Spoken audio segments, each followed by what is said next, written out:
Hello student, आज अपन शुरू करने वाले क्लास 12 की केमिस्ट्री के अंदर जो सबसे इम्पोर्टेंट पोर्शन है वो होता है ऑर्गेनिक केमिस्ट्री का, कार्बनिक रसायन जिसे कहते हैं। तो उसके अंदर आपको बताया बच्चों के अंदर अक्सर शिकायतें रहती है कि सर हमको ऑर्गेनिक केमिस्ट्री के अंदर जो रिएक्शन होती है वो हमको समझ में नहीं आती है।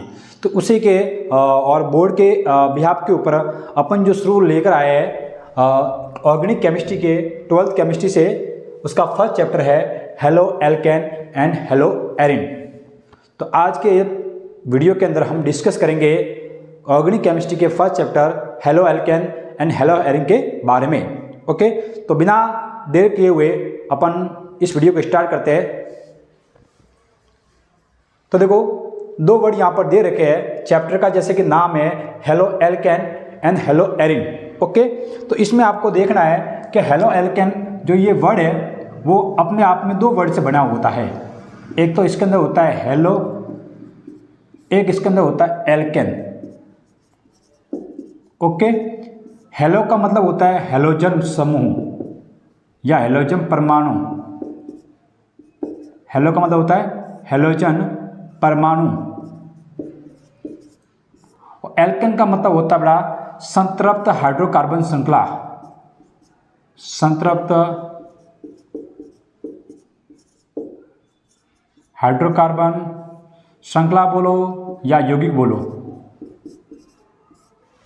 मतलब यह हुआ कि ऐसा यौगिक जिसमें कौन सा बंध हो, एकल बंध पर्जेंट हो। क्या कौन सा बंध हो? एकल बंध पर्जेंट हो। अब हाइड्रोजन परमाणु होते कौन कौन से? तो इसमें हाइड्रोजन परमाणु को अपन बोलते हैं एक्स समूह। क्या बोलते हैं? एक्स समूह बोलते हैं। उसमें कौन कौन समूह आते हैं? तो इसमें आपके परमाणु आते हैं जैसे कि फ्लोरो है, क्लोरो है, ब्रोमो है, आइडो। इन सभी को अपन क्या बोलते हैं? हैलोजन परमाणु। आपको ये ध्यान रखना है कि जितने भी आपके हैलोजन परमाणु हैं ये बड़ा सब कैसे होते हैं? ये सब होते हैं विद्युत ऋणी। कैसे होते हैं? ये सब विद्युत ऋणी होते हैं। मतलब इसके ऊपर कौन सा चार्ज होता है? इनके ऊपर नेगेटिव चार्ज होता है।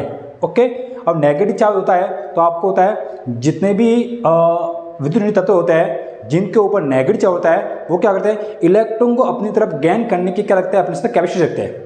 मतलब वे तत्व जो अपने अंदर इलेक्ट्रॉन को आकर्षित करने की क्षमता रखते हो उनको अपन क्या होते हैं? विद्युत ऋणी तत्व बोलते हैं। तो यहाँ पर ये बहुत सारे तत्व है, लेकिन अगर आपको ये बोल दिया जाए कि इन सभी में से सबसे अधिक विद्युत ऋणी तत्व कौन सा है जिसको होता है इलेक्ट्रोनेगेटिविटी एलिमेंट, तो वो आपका नाम आता है फ्लोरीन का।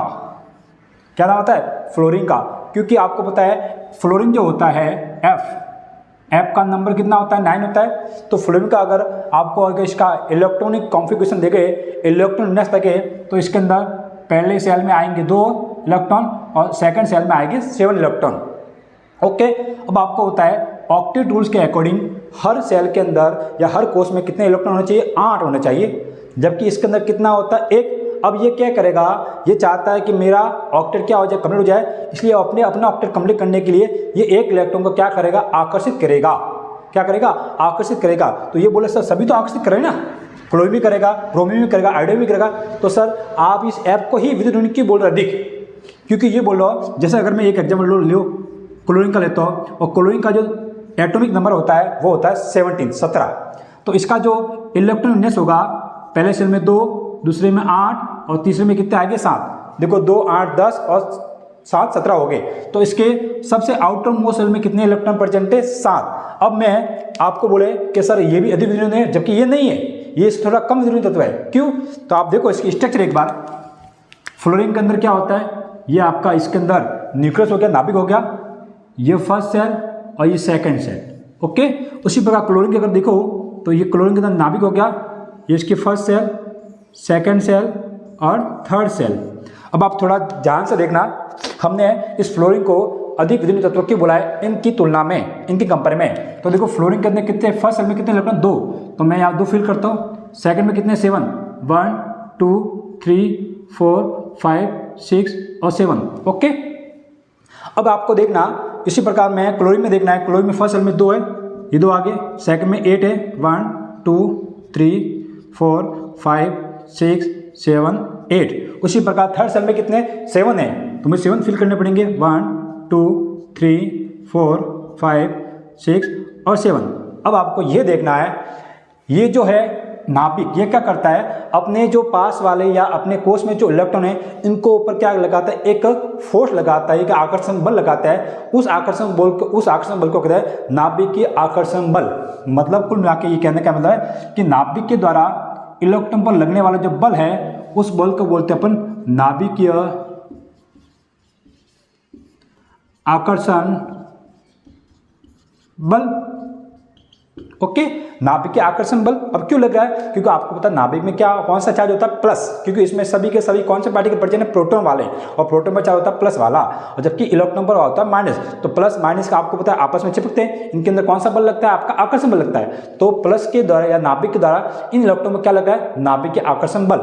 ओके, तो यहाँ पर भी लग रहा है। मेरे कहने का मतलब ये है, अब यहाँ पर देखो जैसे जैसे यहाँ पर कोष कितने 2, जबकि यहाँ पर कोष कितने 3 है। तो जैसे जैसे कोष का आकार बढ़ेगा या जैसे जैसे कोष की संख्या बढ़ेगी वैसे वैसे परमाणु का आकार बढ़ेगा, और जैसे परमाणु का आकार बढ़ेगा तो वो जो इलेक्ट्रॉन है जो बाहरी कोष में या आउटर मोस्ट में जो इलेक्ट्रॉन है वो नाभिक से क्या होता जाएगा, दूर होता जाएगा। और नाभिक से जितना दूर होगा, नाभिक के द्वारा उस पर लगने वाला जो आकर्षण बल है वो उतना ही क्या होगा, कम होगा, मतलब ढीला मंदा होगा ना। अब देखो ये तो 2 सेल है तो इसके ऊपर फोर्स क्या लगा, ज़्यादा लगा, जबकि यहाँ पर इस नाभिक के द्वारा इसकी इलेक्ट्रॉन के ऊपर, जबकि ये तीसरे सेल में प्रेजेंट है ना, थोड़ा इसके ऊपर जो आकर्षण बल लगेगा वो उसकी तुलना में क्या लगेगा, कम लगेगा। मतलब कुल मिलाकर ये थोड़ा मजबूत बंधा होता है। अब क्या करेगा, नाभिक के ऊपर सेकंड सेल में आकर्षण बल ज्यादा होता है, इस कारण से क्या है, ये नाभिक अपने इस कोष में मतलब सेकंड कोष के अंदर इलेक्ट्रॉन को अपनी तरफ जल्दी से आकर्षित करेगा।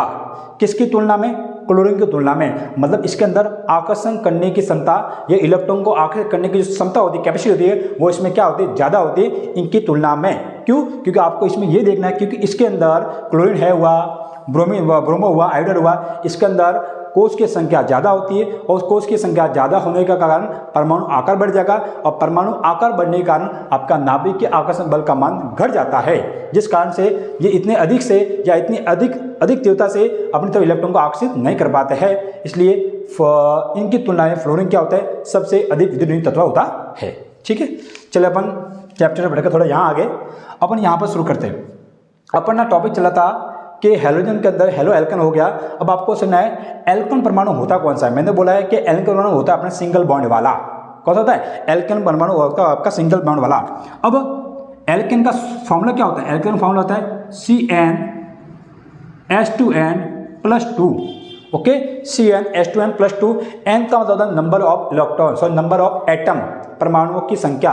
अगर C 1 लेंगे तो सबकी जगह आपको 1 रखना है। जैसे मैं आपको ले रहा हूँ, अगर मैं n बराबर 1 लो तो ये देखो यहाँ पर क्या हो जाएगा, C का 1 रहेगा, और 2 × 1 2, और 2 + 2 4, CH4 हो जाएगा। ओके, अगर मैं n बराबर 2 ले लूँ तो देखो कार्बन तो 2 हो जाएंगे, C2, 2 × 2 4, 4 + 2 6, तो यह C2H6 हो जाएगा। अगर मैं n बराबर 3 लूँ तो C3 और H देखो कितना हो जाएगा, 2 × 3, 2 × 3 6, 6 + 2 8। अब देखो ना, कुल मिला के आप अब बार बार फॉर्मूले को पढ़ नहीं जाना आपको। यहाँ पर देखो 1 है या ये 2 है तो 2 का डबल कितना होता है, 4, 4 में 2 ज़्यादा 6, 3 का डबल कितना 6, 6 में 2 ज़्यादा 8। अगर मैं n बराबर 4 लूँ तो C4, 4 का डबल 8, 8 में 2 ज़्यादा 10। तो अपने आप क्या करते हैं, हाइड्रोजन की संख्या अपने आप फिल हो जाती है। अब हेलोकेन कहते हैं कैसे बड़ा, हेलोकेन का मतलब ऐसा होता है कि एल्केन समूह में हाइड्रोजन परमाणु के जुड़ने के कारण, क्या बोला है कि एल्केन समूह में या एल्केन यौगिक में हाइड्रोजन परमाणु के जुड़ने के कारण उसमें से एक हाइड्रोजन का क्या हो रहा हो, विस्थापन हो रहा हो, एक हाइड्रोजन का क्या हो रहा हो, प्रतिस्थापन होना हो, तो इससे बनने वाले यौगिक को बोलते हैं हेलो एल्केन। समझ में आया, कहने का मतलब ये हुआ, जैसे मैं अगर यहाँ पर नाम देता हूँ, जैसे CH4 ही है, ये CH4, इसमें कितने हाइड्रोजन, 4 है, 1 2 3 और 4। अगर इसमें क्या होगा, अगर इसमें एक हाइड्रोजन परमाणु जुड़ेगा, ओके, अगर इसमें एक हाइड्रोजन परमाणु जुड़ेगा तो आपको देखना है ये इसमें क्या है, एक X2, इसमें 2X की अगर रिएक्शन करवाएंगे तो देखना ये हाइड्रोजन परमाणु है, इसमें क्या बनेगा, मैं यहाँ लिख लेता हूँ, ये बॉन्ड यहाँ से टूटेगा तो इस 2X में से, मतलब 2 हाइड्रोजन में से एक हाइड्रोजन यहाँ पर ऐड हो जाएगा, और एक हाइड्रोजन निकला हुआ हाइड्रोजन वो इस एक हाइड्रोजन परमाणु के साथ बॉन्ड बनाएगा। तो यहाँ पर ये हो जाएगा C, इधर भी आपका H, इधर भी आपका H, और यहाँ पर कौन जुड़ जाएगा आपका X, और आपका ये H के साथ। तो इसको बोलते हैं हेलो एल्केन। क्या बोलते हैं? इसको बोलते हैं हेलो एल्केन। क्या बोलते हैं? Halo alkane. क्लियर? समझ आ गया होगा। उसी प्रकार हेलो एरिन जो होती है, हेलो एरिन भी उसी होते हैं। एरिन का मतलब क्या होता है? एरिन का मतलब होता है बेंजीन श्रृंखला। ऐसी श्रृंखला जो कैसी यौगिक बनाओ, जो वलय बनाती हो। क्या बनाती हो? वलय बनाती हो। तो आपको पता है इसका जो होता है वो कुल मिला के इस प्रकार से दिखता है, ये बेंजीन वलय है ना। इसका फॉर्मूला क्या होता है? इसका फॉर्मूला होता है C6H6। और मैंने बोला ही है कि हेरिन के अंदर, ये एरिन श्रृंखला है ना, तो एरिन के अंदर क्या होगा, हेलोजन परमाणु के जुड़ने के कारण जिसमें से एक हाइड्रोजन क्या हो जाता है, विस्तार हो जाता है, मतलब कुल हो जाएगा यहाँ पर H5 हो जाएगा, और इस पर जुड़ जाएगा ये हेलोजन परमाणु। तो इसको कहेंगे हेलो एरिन। क्या बोलेंगे? Hello Erin. तो अच्छी तरह से आपको समझ आ गया होगा। ये एक तरह का रिवीजन नोट्स है, तो इसको आप अच्छे से देखते हुए चलना। अगर तकलीफ आए तो आप मुझे वापस कमेंट में लिख सकते हो। कर रहे हैं हेलो एल्केन और हेलो एरिन के क्लासिफिकेशन, इट मीन्स वर्गीकरण के बारे में। ओके, तो देखिए अगर इसके वर्गीकरण की बात की जाए, सबसे पहले आपको देखना है कि हेलो एल्केन जो होता है, आपका जो हेलो एल्केन है, इसका जो फॉर्मूला होता है वो होता है आपका RX। ओके, और इसके अंदर जो हेलो एरिन जो है, हेलो एरिन का जो फॉर्मूला होता है, ये आपकी एरिन के साथ जुड़ा होगा आपका हेलोजन परमाणु। ओके, तो ये RH जो है वो आपका हेलो एल्केन हुआ, और आपका ARH जो है वो आपका हुआ हेलो एरिन हुआ। अब इसमें ध्यान रखने योग्य बात यह है कि इसके अंदर RH के अंदर जो हेलोजन परमाणु होता है, वो हेलोजन परमाणु अपने एल्केन के कौन से कार्बन, sp3 संकृत कार्बन से जुड़ा होता है। ये ध्यान रखना है। हेलो एल्केन में हेलोजन परमाणु जिस कार्बन से जुड़ा होता है, उस कार्बन परमाणु का संक्रमण कौन सा होता है? sp3। और RX के अंदर, मतलब हेलो एरिन के अंदर हेलोजन परमाणु जिस कार्बन से जुड़ा होता है, वो कार्बन परमाणु sp2 संकृत होता है। कौन सा होता है? sp2 संकेत होता है। ये आपको बात अच्छे से याद रखनी है। ओके, अब आपको देखना है इसका वर्किंग में पढ़ रहे हैं, तो वर्किंग में पढ़ेंगे पहला प्रकार है कि इसमें हेलो एल्केन हो या चाहे एरिन समूह हो, चाहे एल्केन समूह हो या चाहे एरिन समूह हो, एल्केन और एरिन के अंदर हेलोजन परमाणु संख्या के आधार पर इसको निम्न भागों में बांटा गया है। ठीक है ना। तो किसके आधार पर? हेलोजन परमाणु की संख्या के आधार पर देखो, संख्या के आधार पर क्या होगा, बिल्कुल शॉर्ट सा है, ध्यान रखना यहाँ पर। अगर हेलोजन की संख्या अगर आपकी 1 हो, अगर हेलोजन कितना हो, 1 हो, तो उसको आगे लगाएंगे मोनो। अगर हेलोजन 2 जुड़ रहे हैं तो उसके आगे लगाएंगे अपन डाई। अगर हेलोजन परमाणु 3 हो तो उसके आगे लगाएंगे अपन ट्राई। अगर हेलोजन परमाणु की संख्या 4 हो तो उसके आगे लगाएंगे अपन ट्रेटा। बस मोनो, डाई, ट्राई और टेट्रा के बारे में आपको ध्यान रखना है। आराम से आप नाम लिख दो। चलो अपन एग्जाम्पल से देखते हैं। जैसे मैंने बोला था कि CH जो 4 है, इसके अंदर एक हाइड्रोजन जुड़ता है, तो यहाँ से एक हाइड्रोजन निकल जाएगा, 3 बच जाएगा, और यहाँ पर जुड़ जाएगा आपका X। तो देखो इसके अंदर आपका हाइड्रोजन परमाणु कितना, 1 ही है, तो उसको बोलेंगे मोनो हेलो एल्केन। क्या बोलेंगे? Mono halo alkane, mono halo alkane. Okay, दूसरा एग्जाम्पल देखो, CH2। अब यहां पर देखो ये पूरी श्रृंखला बनी यौगिक है, इसमें हाइड्रोजन परमाणु कितने, 2, और दोनों हाइड्रोजन परमाणु आपके कार्बन से जुड़े हुए हैं। मैंने वापस बोला है कि एल्केन के अंदर या हेलो एल्केन में हाइड्रोजन परमाणु जिस कार्बन जुड़ा होता है वो कार्बन परमाणु कैसा होता है? sp3 संकेत होता है। इसमें हाइड्रोजन परमाणु 2 है, इसलिए इसको बोलेंगे die halo alkane, die halo alkane. Okay, उसी प्रकार तीसरा देखो, CH2X, CHX और CH2X। अब इस युग्म में आपको देखना है हाइड्रोजन परमाणु की संख्या कितनी है, 3 है, 1 2 3, इसलिए इसको बोलेंगे ट्राई हेलो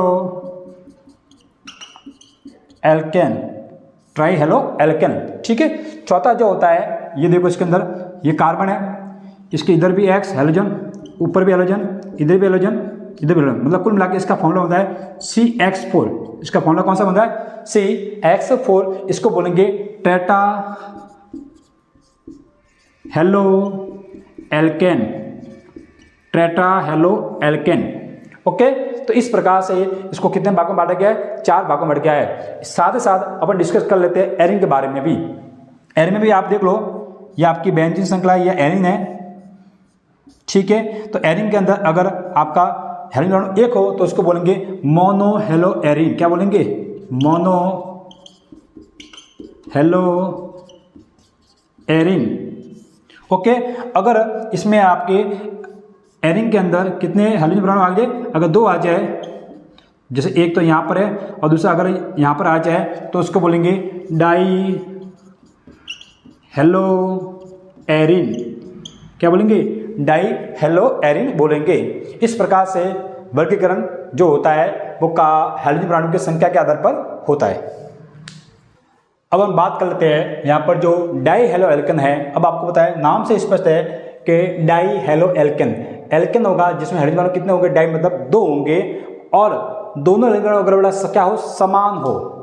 बाई चांस अगर एल्केन श्रृंखला में जुड़ने वाले दोनों हाइड्रोजन परमाणु अगर क्या हो, समान हो, तो उनकी जुड़ने की स्थिति के आधार पर इसको अलग अलग नामों से जाना जाता है, जिसके अंदर एक नाम है इसका jam halo alkane, die halo alkane vicinal वाला, और क्या आपका अल्फा ओमेगा डाई हैलाइड।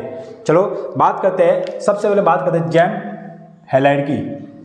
क्या जैम हैलाइड क्या होता है, इसमें क्या होता है, बिल्कुल सिंपल सा है।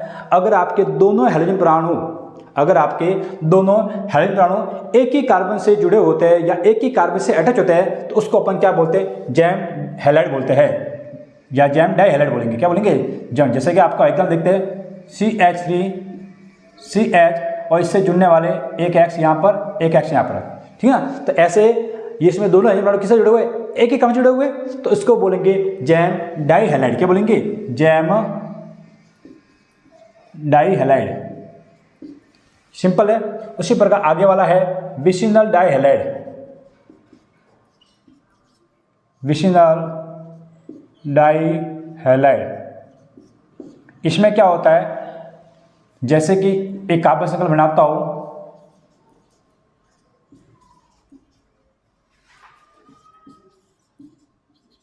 ठीक है, ये आपकी कार्बन संख्या दिख रही है। इस कार्बन संख्या में क्या होगा, अगर दोनों हाइड्रोजन परमाणु आपके निकट वाले कार्बन परमाणु जुड़े हो, जैसे मान लो एक यहां जुड़ गया हाइड्रोजन परमाणु और एक यहां जुड़ गया है, एक परमाणु है यहाँ। अब देखो इसमें जो हाइड्रोजन परमाणु जुड़ रहे हैं वो दोनों अपने पास पास वाले या निकट वाले कार्बन परमाणु जुड़े होते हैं, तो इसको बोलेंगे विसिनल। अगर बाय चांस इसमें से एक अगर यहाँ जुड़ रहा है और एक इसको छोड़कर यहाँ जुड़ रहा है, अब ये दोनों परमाणु क्या, दोनों कार्बन क्या पास में है क्या, नहीं, तो ऐसे कार्बन को अपन विसिनल नहीं बोलेंगे। विसिनल उसको बोलते हैं जिसमें दोनों हाइड्रोजन परमाणु कार्बन श्रृंखला में निकटवर्ती कार्बन परमाणु से जुड़े होते हैं, उसको अपन क्या बोलते हैं, विसिनल डाई हैलाइड।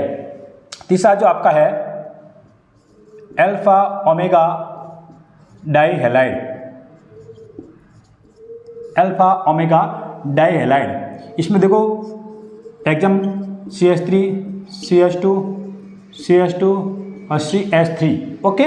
अब इसमें क्या होगा, अगर ऐसी आपकी श्रृंखला दी जाए, ध्यान रखना अल्फा ओमेगा डाई हैलाइड में जो श्रृंखला होती है या इन सभी के अंदर जो श्रृंखला होती है वो हमेशा कैसी होगी, असाकित होगी। कौन सी होगी, असाकित एल्केन श्रृंखला का ही प्रयोग होता है। अब देखो अल्फा ओमेगा किसको होता है, अगर हाइड्रोजन परमाणु जो जुड़ रहे हैं वो अगर किनारे पर जो उपस्थित कार्बन परमाणु उससे जुड़ेंगे, जिससे देखो अगर यहाँ जुड़ेंगे तो यहाँ पर एक आ गया और यहाँ जुड़ेगा तो यहाँ दूसरा। अगर किनारे वाले कार्बन से जुड़े होते हैं, प्रथम व अंतिम कार्बन श्रृंखला से दोनों हाइड्रोजन परमाणु अगर जुड़े होते हैं तो उसको बोलेंगे हम अल्फा ओमेगा डाई हैलाइड। बस इसमें एक बात आपको ध्यान रखनी है कि जुड़ने वाले दोनों हाइड्रोजन परमाणु कैसे होंगे, समान होंगे। जैसे अगर मैंने कहना जो अगर यहाँ पर F जुड़ रहा है तो यहाँ पर भी आपका कौन जुड़ेगा, F ही जुड़ेगा, है ना। अगर यहाँ पर अगर Cl जुड़ रहा है तो यहाँ पर भी आपका क्लोरीन ही जुड़ेगा, है ना। अगर यहाँ पर आपका ब्रोमो जुड़ रहा है तो यहाँ पर भी आपका ब्रोमो जुड़ेगा। इस प्रकार से डाई हेलो एल्केन है, इसको अलग अलग 3 नाम से जानते हैं, jam, vicinal, alpha omega die halide. ये एग्जाम में बहुत बार पूछे जाते हैं, ठीक है ना। अब हम बात करते हैं CX बंध की प्रकृति के आधार पर वर्गीकरण। वर्गीकरण का जो दूसरा आधार है वो है आपका कि हाइड्रोजन परमाणु जिस कार्बन से जुड़ रहा है उस कार्बन की प्रकृति कैसी है। अब देखना आपको कि हाइड्रोजन परमाणु जिस कार्बन से जुड़ रहा है उस कार्बन या तो वो कार्बन sp3 संकेत होगा या वो कार्बन कैसा होगा, sp2 संकेत होगा, ये आपको देखना है। ओके, तो इस प्रकार सबसे पहले अपन शुरू कर लेते हैं sp3 संकरित कार्बन से जुड़ा हैलोजन परमाणु, ठीक है।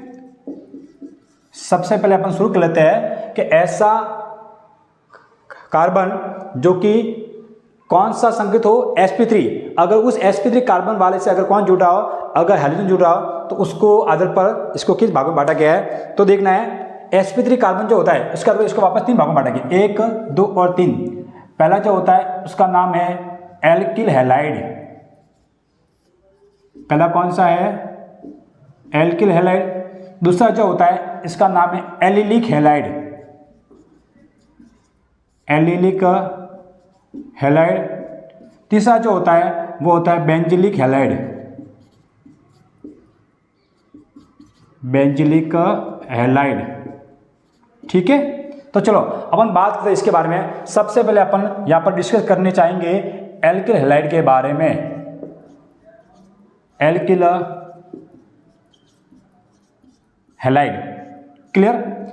अब एल्किल हैलाइड में सबसे पहले आपको ये देखना है कि एल्किल जो होता है इसका फॉर्मूला क्या होता है। इसका फॉर्मूला होता है CnH2n प्लस का 1।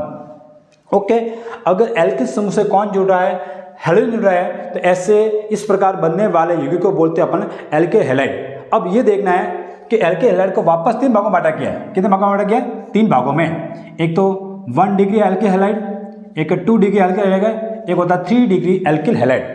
अब ये किस बेस पे है, ये आपको देखना है कि एल्किल हैलाइड में हैलोजन परमाणु, एल्किल हैलाइड में हैलोजन परमाणु जिस कार्बन जुड़ रहा है वो कार्बन आगे कितने कार्बन से बना हुआ है। ओके, मेरे कहने का मतलब ये हुआ कि हाइड्रोजन परमाणु जो X है, ओके, ये देखो, जैसे मान लो ये हाइड्रोजन परमाणु है, ये जिस कार्बन से बंधा है वो कार्बन आगे कितने एल्किल समूह से जुड़ा हुआ है, उस आधार पर इस एल्किल हैलाइड को कितने भागों में बांटा के, 3 भागों में बांटा के, 1 डिग्री, 2 डिग्री और 3 डिग्री। चलो बात करते हैं 1 डिग्री के बारे में। जैसे मैं अगर एग्जाम्पल यहाँ पर दूँ,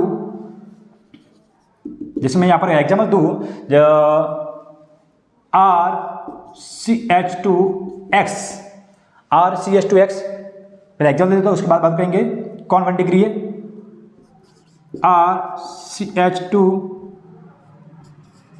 CH2X, दूसरा एग्जाम्पल है आपका RCH2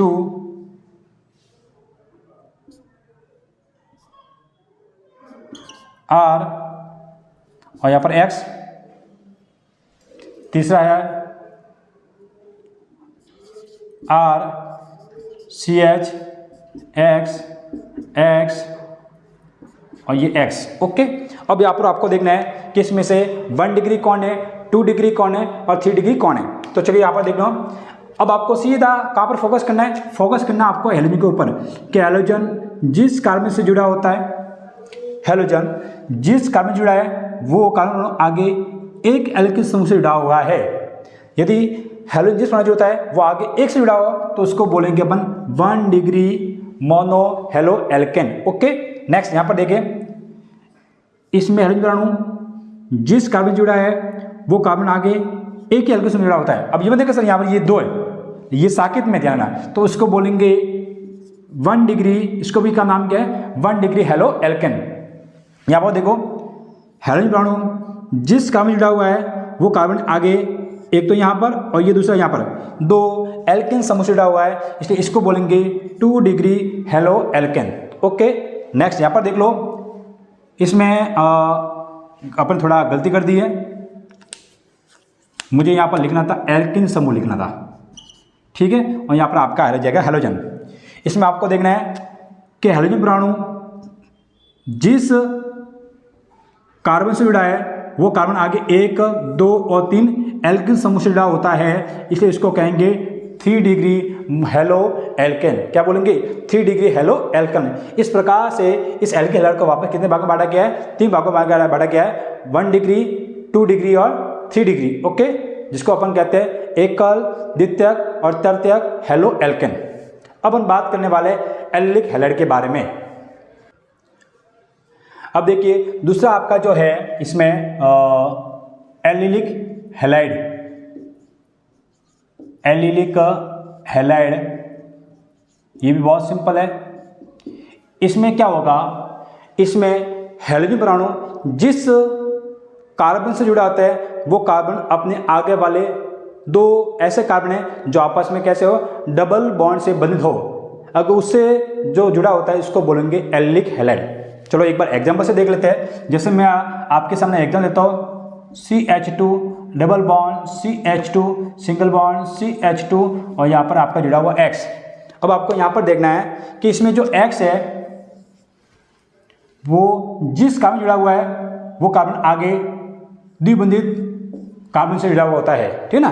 तो इसमें क्या होगा? इसमें जो X परमाणु होगा, इसमें जो हैलोजन परमाणु है वो आपके कार्बन कार्बन डबल बंध वाले के पास वाले कार्बन जो कि कैसा हो? sp3 संकेत हो, जो कैसा हो?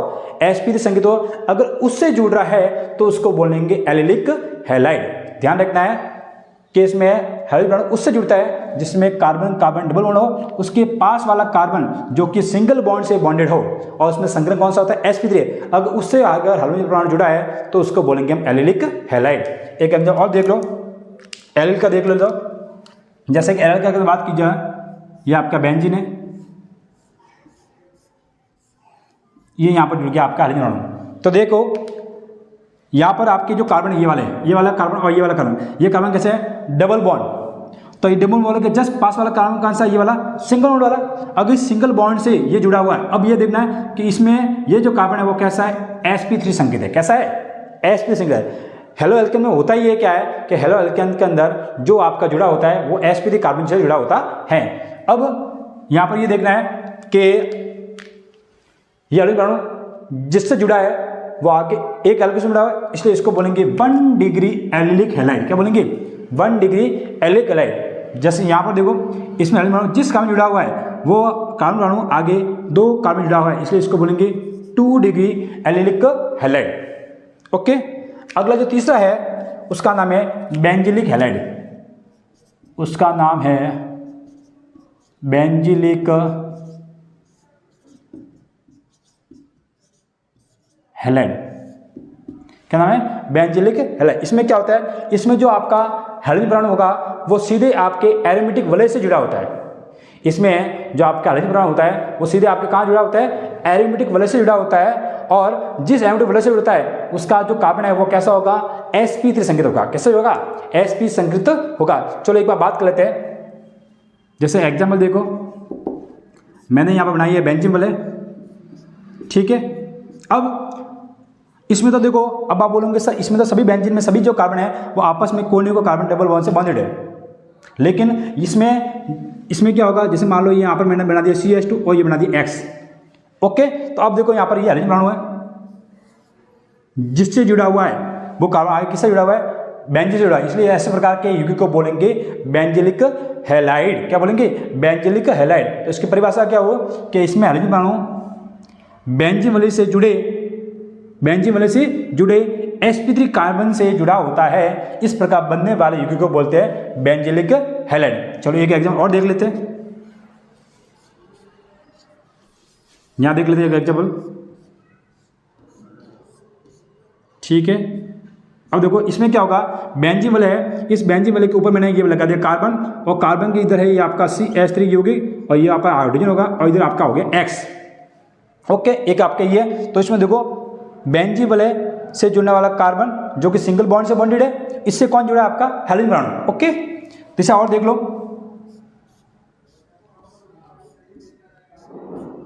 इसके अंदर देखो ये आपका कार्बन से एक आपके CH2 समूह यहाँ जुड़ गया, एक यहाँ जुड़ गया, और इधर जुड़ गया आपका हेलोजन। तो आप खुद ही देख लो कि इसमें हेलोजन परमाणु जिस कार्बन से जुड़ा हुआ है वो कार्बन आगे किससे जुड़ा हुआ है, बेंजीन वलय से।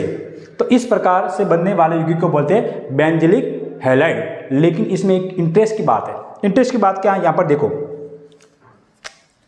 इसमें हेलोजन परमाणु जिससे जुड़ा है वो आगे एक कार्बन से जुड़ा है। ध्यान रखना, इसमें हेलोजन परमाणु जिस कार्बन से जुड़ा है वो कार्बन आगे एक कार्बन से जुड़ा है, इसे इसको बोलेंगे 1 degree benzylic halide. Clear. Next यहाँ पर देखो इसमें हेलोजन परमाणु जिस कार्बन से जुड़ा है वो आगे एक और दो कार्बन जुड़ा हुआ है। देखो एक कार्बन तो ये और एक कार्बन ये। ओके, तो इसको बोलेंगे 2 degree benzylic halide. Clear. Next यहाँ पर देखो इसमें हेलोजन परमाणु जिस कार्बन से जुड़ा है वो आगे 1, 2 और 3 कार्बन से जुड़ा हुआ है, इसलिए इसको बोलेंगे 3 डिग्री बेंजिलिक हैलाइड। बहुत ही इंटरेस्टिंग था। इस प्रकार से ये आपका CX बंध की प्रकृति के आधार पर, जिसमें आपका पहले टाइप का कि ऐसा हाइड्रोजन परमाणु जो कि कार्बन कैसा हो, sp3 संकेत हो, अगर उससे जुड़ा हो तो उसके आधार पर आपने 3 टाइप पढ़ लिए। अब हम बात करेंगे कि हाइड्रोजन परमाणु जिस कार्बन जुड़ा होता है अगर वो कार्बन कैसा हो, sp2 संकेत हो। ओके, अब वर्गीकरण जो सेकंड आपका टाइप था कि इसमें CX बंध की प्रकृति ऐसी होगी जिसमें हाइड्रोजन परमाणु उस कार्बन से जुड़ा होता है वो कार्बन कैसा हो, अगर sp2 संकेत हो। ओके, मैंने आपको स्टार्ट में बताया था कि हाइड्रोजन परमाणु अगर उस कार्बन से जुड़ा होता है अगर वो कार्बन कैसा हो, डबल बॉन्ड से बंधित हो। अगर डबल बॉन्ड से बंधा हुआ है तो उस कार्बन में संकरण कैसा होता है, sp2 होता है। अगर वह कार्बन सिंगल बॉन्ड से बॉन्डेड है तो उसमें संकरण कैसा होगा, sp3 होगा। तो बिना किसी डिस्कस किए हुए दिमाग में ये आपको ये लगना है, अगर sp2 आ रहा है इसका मतलब हाइड्रोजन परमाणु उससे जुड़ा होता है जो कार्बन कैसा हो, आके डबल बॉन्ड से बॉन्डेड हो। ओके, तो इसके आधार पर इसको वापस कितने भागों में बांटा गया, 2 भागों में बांटा गया। बहुत ही सिंपल है। कौन कौन से, एक तो होता है आपका बाइनिलिक हैलाइड, एक होता है आपका बाइनिलिक halide.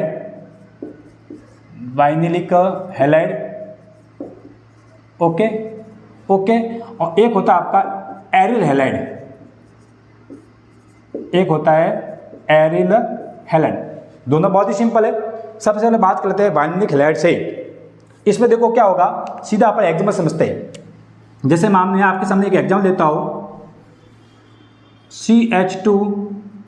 CH2 double bond CH2 और यहाँ पर आपका जुड़ा हुआ X।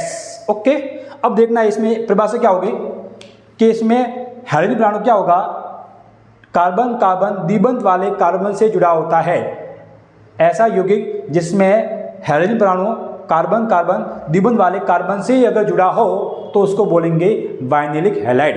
अब इसमें सबसे इंटरेस्टिंग बात यह है कि इसमें ये हाइड्रोजन परमाणु जिस कार्बन से जुड़ा होता है वो कार्बन कैसा है, sp2 संकेत है। वो कार्बन कैसा है, sp2 संकेत है। कैसे पहचाना, क्योंकि ये कार्बन के साथ में कौन सा बॉन्ड है, डबल बॉन्ड है। ओके, तो इसको बोलेंगे बाइनिलिक हैलाइड। नेक्स्ट अगर इसमें ऐसा भी आ जाए, जैसे एक देख लो ये CH3 CH2 CH single bond CH और यहाँ पर ये X दे दिया जाए, अगर इस प्रकार होगा तो इसमें भी ये भी कौन सा होगा, बाइनिलिक हुआ। क्यों, आप देखो हाइड्रोजन परमाणु जिस कार्बन से जुड़ा हुआ है वो कार्बन कैसा है, डबल बॉन्डेड है। मतलब इस कार्बन में कौन सा संकरण है, sp2 है। अगर ये हाइड्रोजन यहाँ पर होता तो इसमें संकरण कौन सा होता है, sp3, तो ये बाइनिलिक बनकर ये बन जाता है एलिक। क्या बन जाता है, एलिक। ओके, अब देखो यहाँ पर एरिल हैलाइड, इसमें क्या होता है, इसमें एरिल का मतलब क्या होता है, एरिल समूह, जिसको पता है वलयनुमा संरचना। तो आपको पता है एरिल में बेंजीन वलय होती है और बेंजीन वलय में प्रत्येक 2 कार्बन के बीच में कौन सा बॉन्ड होता है, डबल बॉन्ड होता है। तो उसमें हाइड्रोजन परमाणु अगर सीधे ही द्विबंध वाले कार्बन से जुड़ा हो और वो कार्बन किस में हो, अगर एरिल वलय में हो तो उसको बोलेंगे अपन एरिल हैलाइड। तो देख लो इसमें ये हाइड्रोजन परमाणु जिस कार्बन जुड़ा है वो कार्बन कैसा है, डबल बॉन्ड से बंधित है। इसका मतलब इस कार्बन के अंदर संकरण कौन सा हुआ, इस कार्बन में संकरण हुआ sp2। क्या हुआ, sp2। तो इसमें हाइड्रोजन परमाणु एरोमेटिक वलय के sp2 संकेत कार्बन से जुड़ा होता है, इसे अपन क्या बोलते हैं, एरिल हैलाइड बोलते हैं। इस प्रकार से ये आपका हेलो एल्केन और हेलो एरिन का क्या था, वर्गीकरण कंप्लीट होता है। अब अपन डिस्कस करेंगे कि हेलो एल्केन में आपका जो C और X इसकी बंध जो होती है, इसके बीच जो बॉन्ड होता है उसकी नेचर कैसे होती है, ठीक ना। बहुत सारे टीचर जो होते हैं आपको क्या करता है, इसकी जो रासायनिक अभिक्रिया है, इसके रासायनिक गुण आपको डायरेक्टली पढ़ा देते हैं। अब आपको सबसे पहले आपको ये ध्यान रखना है कि अगर इसके आपको CX बन या हेलो एल्केन या हेलो एरिन के अगर आपको रासायनिक गुण पढ़ना है तो सबसे पहले आपको इसके अंदर क्या होना चाहिए, इसकी नेचर आपको पता होना चाहिए, क्योंकि नेचर के हिसाब के ऊपर ही या नेचर के बिहाफ के ऊपर ही इसके सारे के सारे जितने भी केमिकल प्रॉपर्टीज है, जितने भी केमिकल रिएक्शन है वो सारे टिकी होती है, ठीक है ना। तो सबसे पहले अपन बात कर लेते हैं CX बंध की नेचर क्या होती है। अब आपको देखना है CX बंध में ये आपका कार्बन हुआ और कार्बन से बंधा हुआ आपका हेलोजन, ओके। अब आपको पता है अगर सिंगल बॉन्ड होता है तो कार्बन और हाइड्रोजन के बीच में जो बॉन्ड बनता है, अब आपको पता है ये बॉन्ड किसके द्वारा बना है, ये बॉन्ड इलेक्ट्रॉन के आदान प्रदान के आधार बना है। तो अगर दोनों परमाणु के इलेक्ट्रॉन के साझेदारी के द्वारा जब बॉन्ड बनता है इस बॉन्ड को बोलते हैं सहसंयोजी बॉन्ड। क्या बोलते हैं, सहसंयोजी बंध। चलो, लेकिन इसमें इंटरेस्टिंग ये इसमें ये बंध सहसंयोजी नहीं है। सहसंयोजी बंध में भी आपस दो टाइप होता है, एक तो होता है ध्रुवीय बंध, ध्रुवीय सहसंयोजी बंध, एक होता है अध्रुवीय सहसंयोजी बंध, ओके। एक तो होता है ध्रुवीय, एक अध्रुवीय।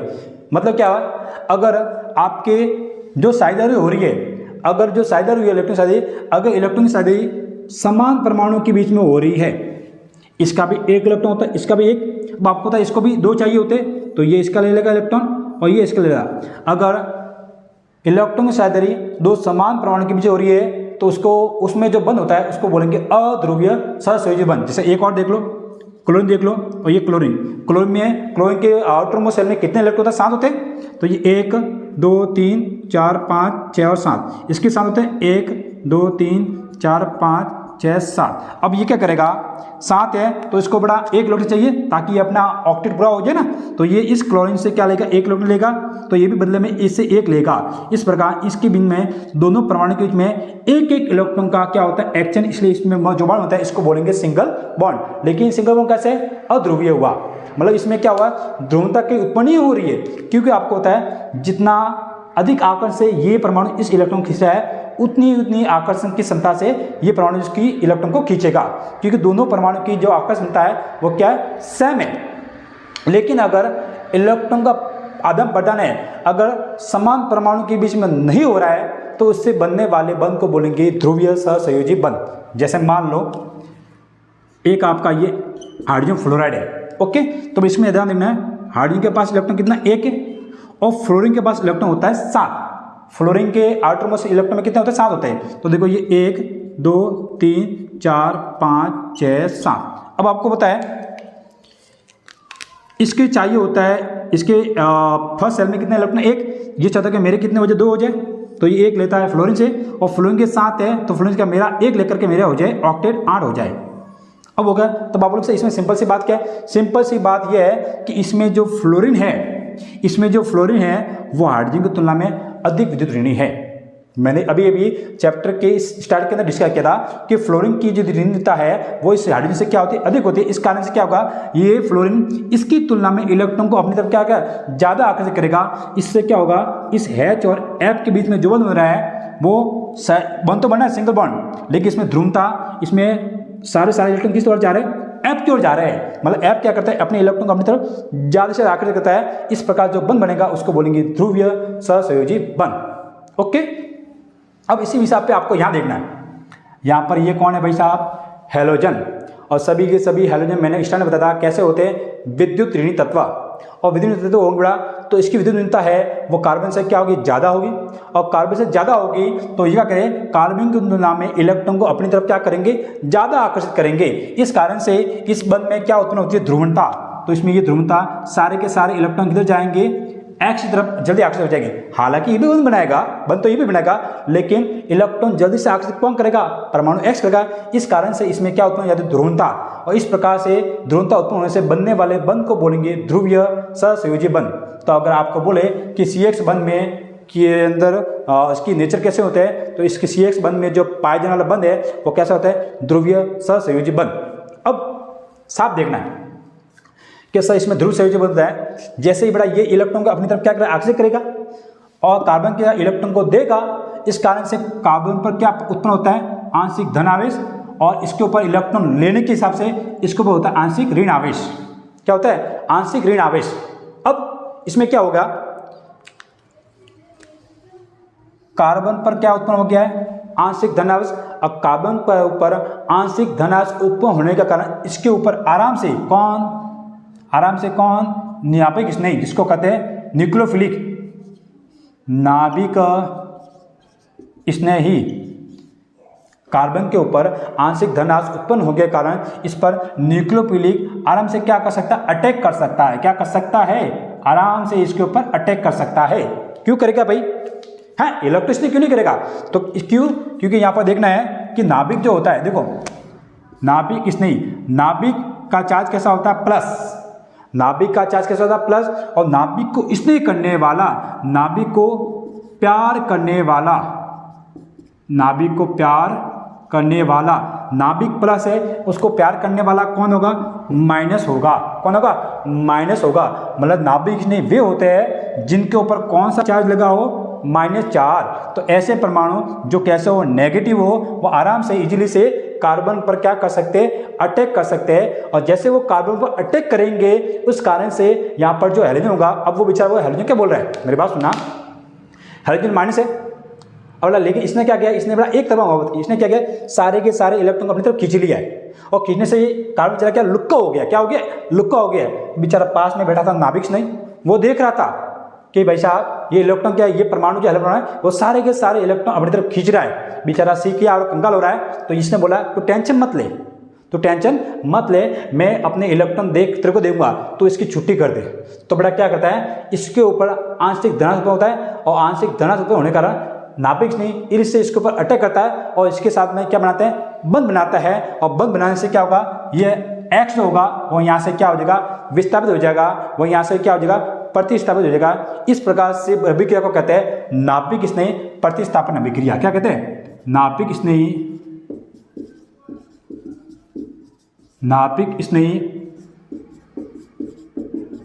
प्रतिस्थापन अभिक्रिया, जिसको अपन कहते हैं इंग्लिश में एसएन रिएक्शन। क्या कहते हैं, एसएन रिएक्शन।